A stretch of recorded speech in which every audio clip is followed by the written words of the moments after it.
Hello, everybody. Hi there. How you doing today? Hope you're doing pretty good. So, what's up today? Pretty. So today I want us to do a quick questions and answer session, and I want to hear from you. I had a couple of questions lately, and I just want to answer your question today. And I'm excited to answer the questions that you're going to be asking, especially the questions that have been asked and those who will be asked today.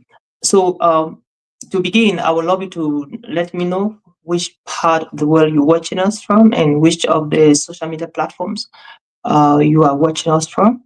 And come on, ask me a question, and I'll be glad to answer your question. Even before I start asking the other questions that I have received in the past. Great. Once again, you're welcome into the Global Speakers Advantage podcast. And today, we're going to be answering questions, and I'll be glad to answer your question. So, ask me any question um, based on the work you've known me to be doing, and based on the podcasts we've been having and all the editions we've been having lately. Um, I'll be so glad to answer your question if at all you have a question for me. And feel free to let us know which platform you're watching us from. Are you watching us from YouTube? Is it from Facebook? Is it from LinkedIn? And ask a question. And my team and I will going to receive all your questions and answer them accordingly. Okay. So keep on bringing your questions, and we will be glad to answer them. Great. So my name is Oliver Nshom, and I'm excited to be here today in our today's podcast. So um, let's dive straight. One of the first questions we'll be answering today is the question is of how to stay focused, you know, in your calling, how to stay focused in your assignment. It's a little bit like what to do after you've assigned, after you've identified your work, your mission, your purpose, and how do you stay focused? And I used to say, and I've always said that one of the reasons for you to stay focused is not just in what you are doing, but in why you're doing what you're doing. So the why factor is very important more than even how you're going to do it and what you are doing. And so why you're doing is the real motivation. So why am I doing public speaking? I'm doing public speaking because I believe that um, everybody has a voice and everybody has a story.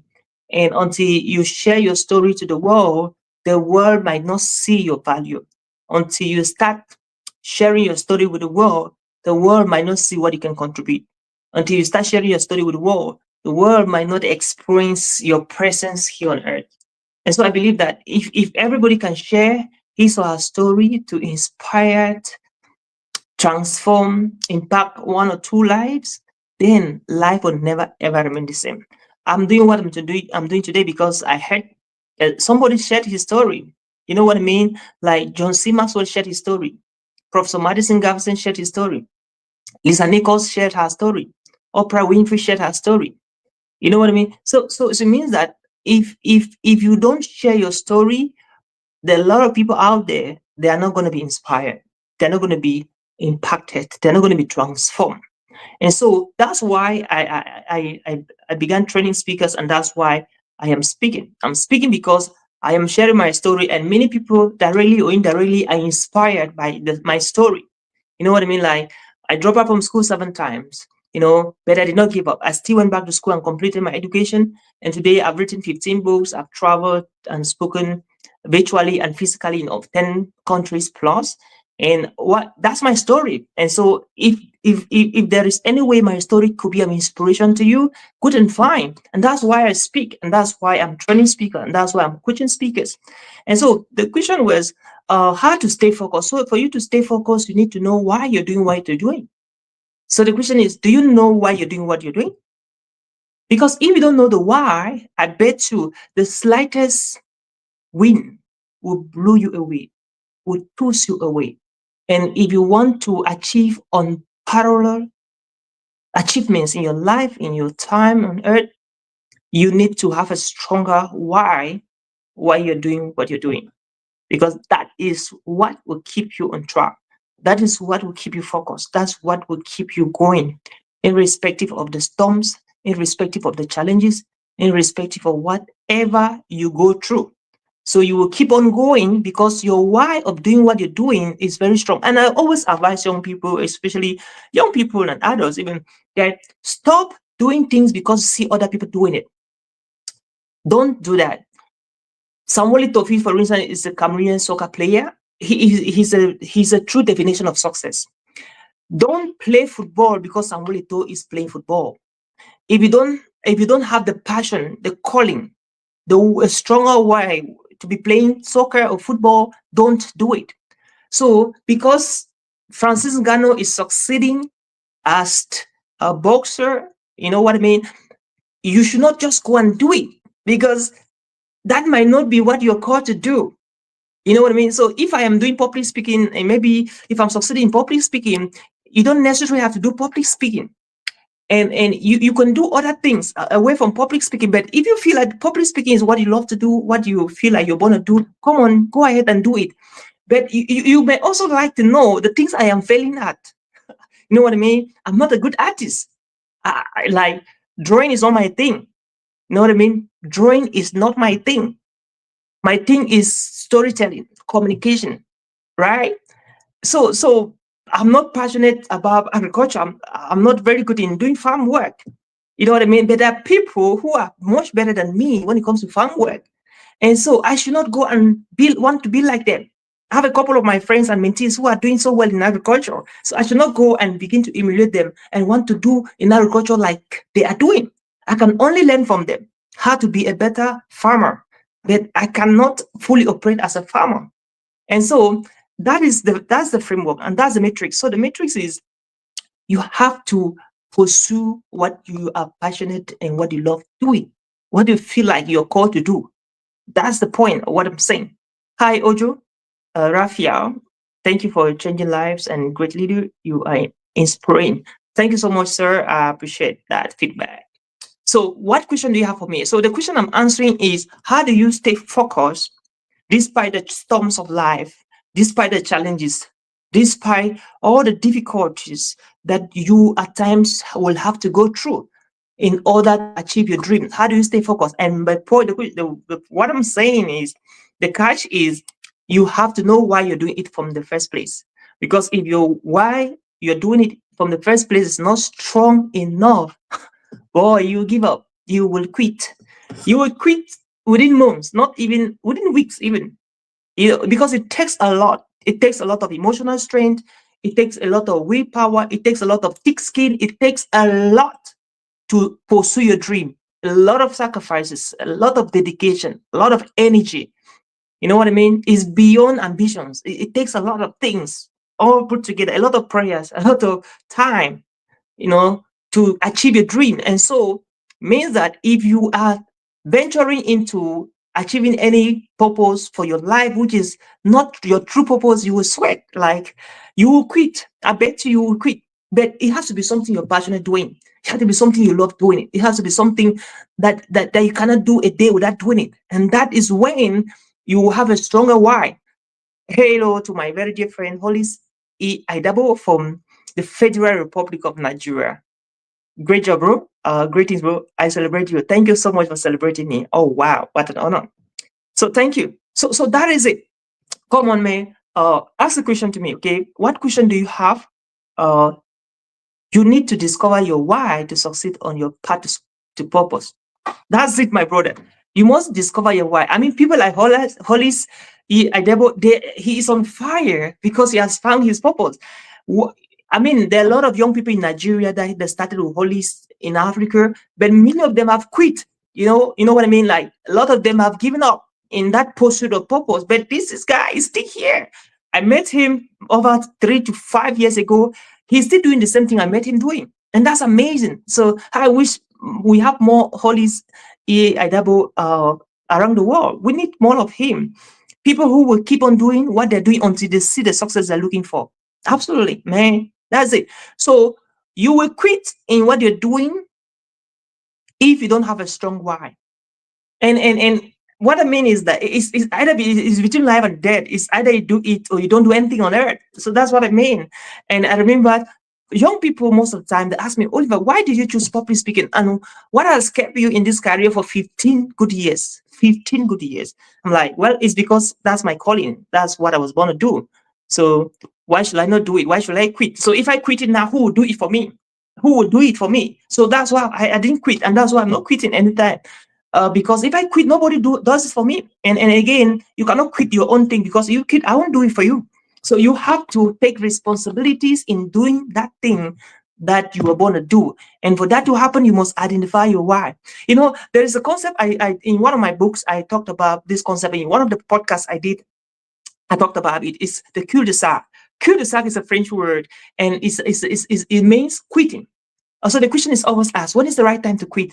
The right time to quit is always before you start anything. So if you know that this thing, you're not going to finish it, you don't have the energy, you don't have the momentum to go and do it all throughout, then quit. Quit.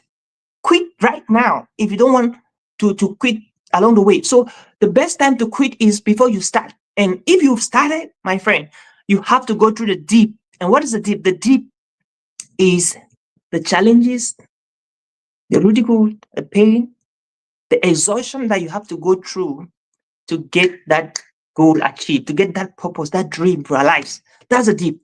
And so the deep is so sweet because only the best in the world go through the deep. You cannot become the best in the world in terms of communication, in terms of storytelling, in terms of ministry, in any way. The boxer, the soldier, writer, singer, an artist, whatever you are into it, you cannot become the best in the world if you escape, if you run away from the deep, my friend. So the deep is an exciting but very painful experience, very painful pace, very painful season of discovering your purpose on earth. And it is that deep that you go through that makes it sweet, that makes it taste better, that makes it interesting, that makes you, when you're eating the morning, when you're celebrating your success, your victories, you feel grateful, you feel like you worked for it.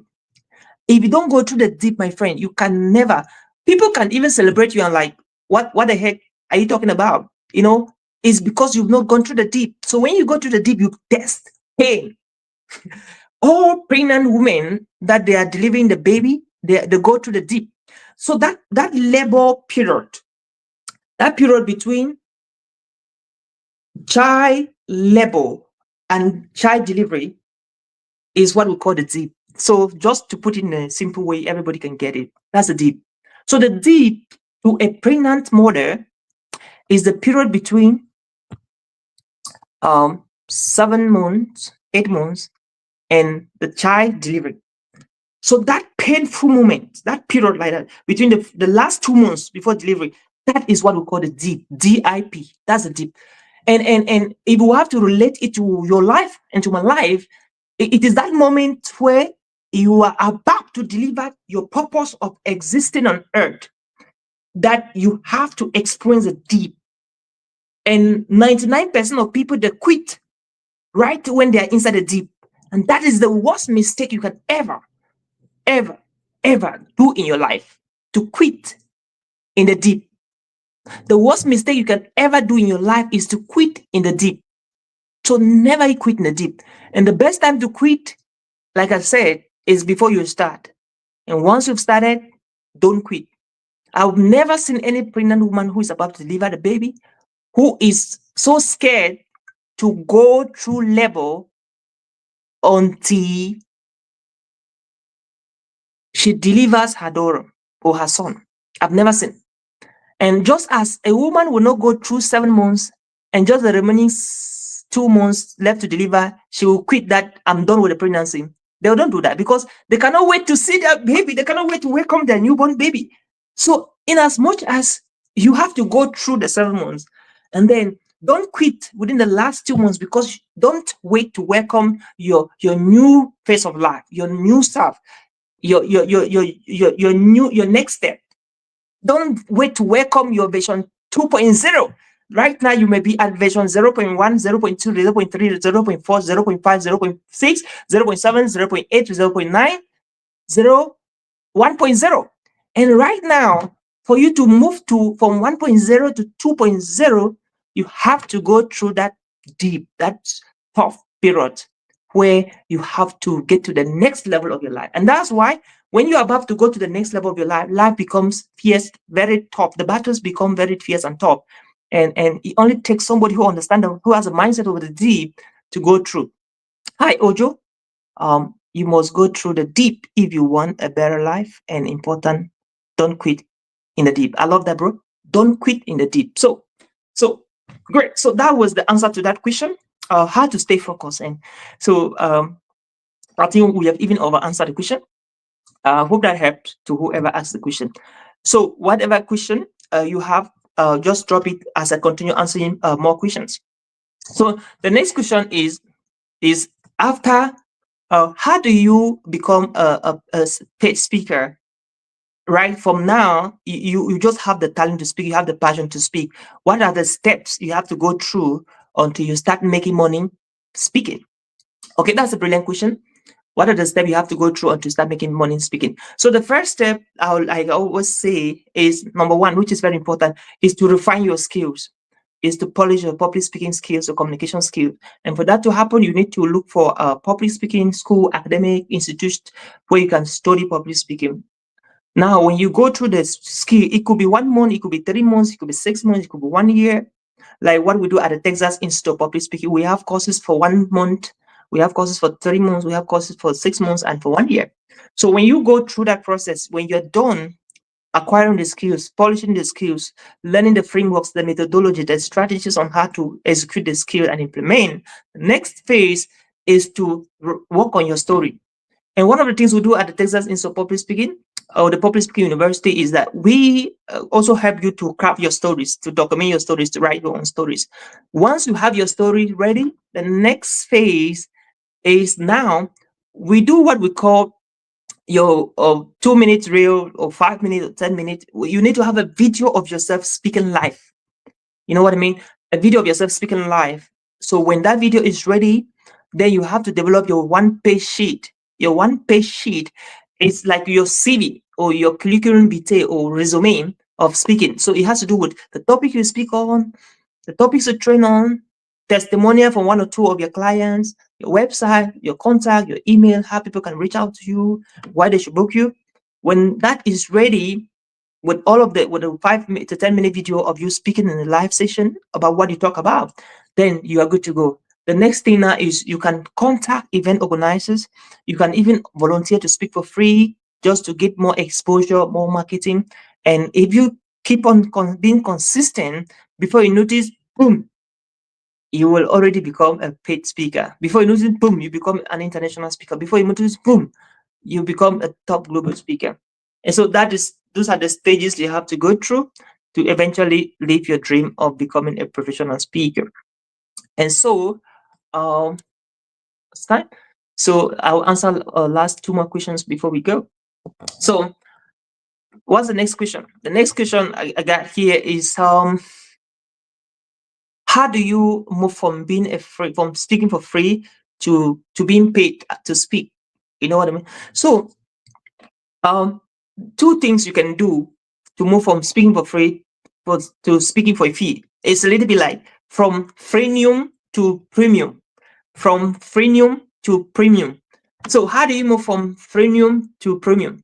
Number one, make sure that everybody around you who knows you know that you are a speaker and they know the topic you speak on. When I started my speaking career, all my friends on my WhatsApp status and Facebook and family, relatives, and friends and colleagues, I told them that I'm a speaker. And I told them that I speak on resilience and change and adaptability, and I speak on public speaking.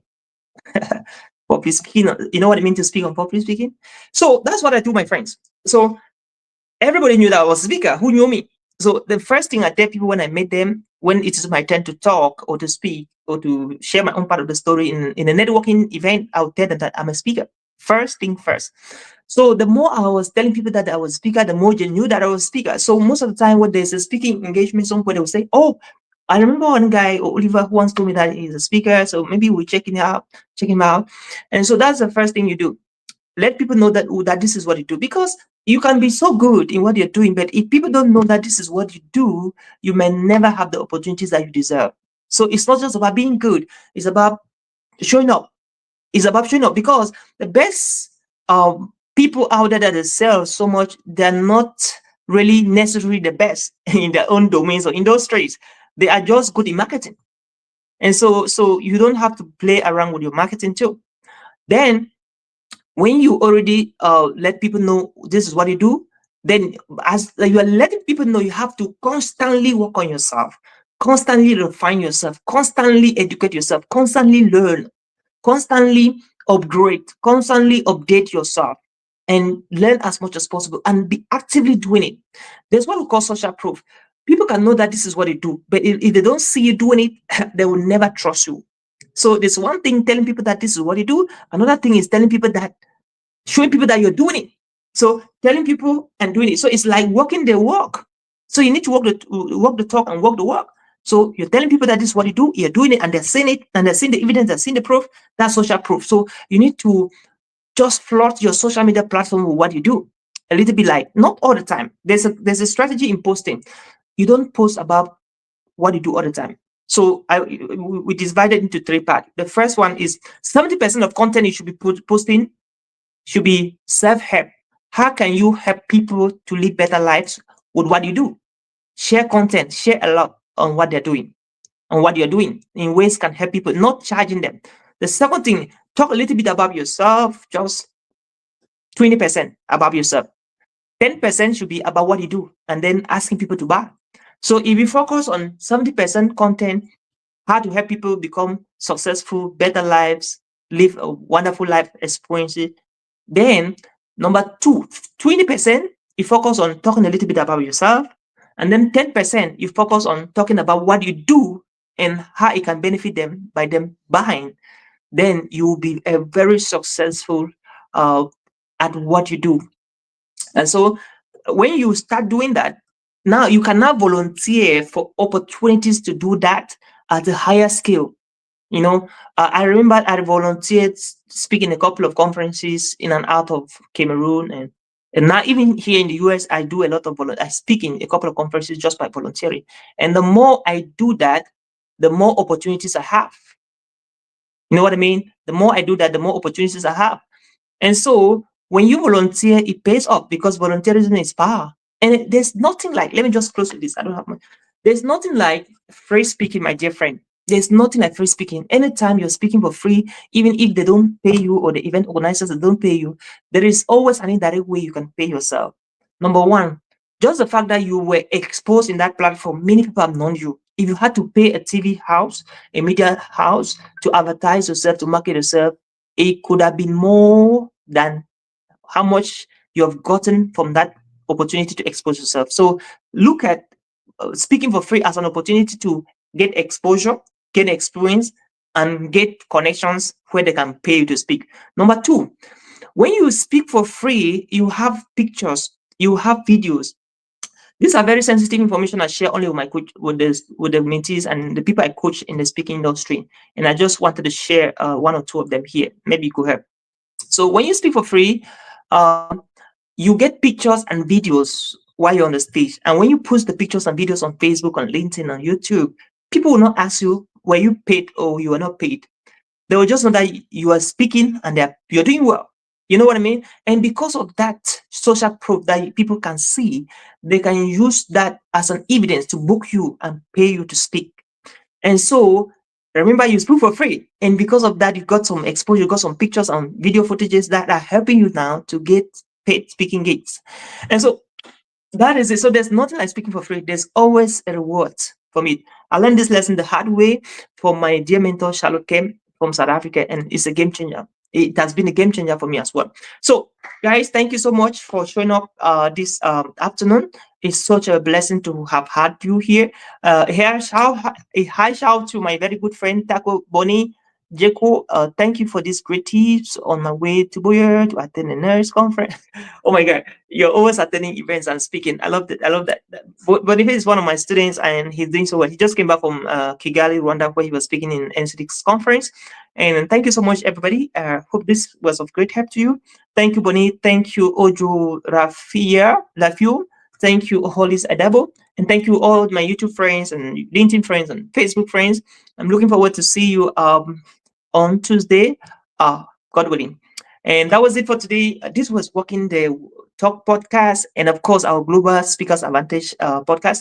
And here we talk about public speaking strategies, getting booked to speak, getting paid to speak, and how you can be able to position yourself in a strategic location to get paid national speaking gigs and international speaking gigs.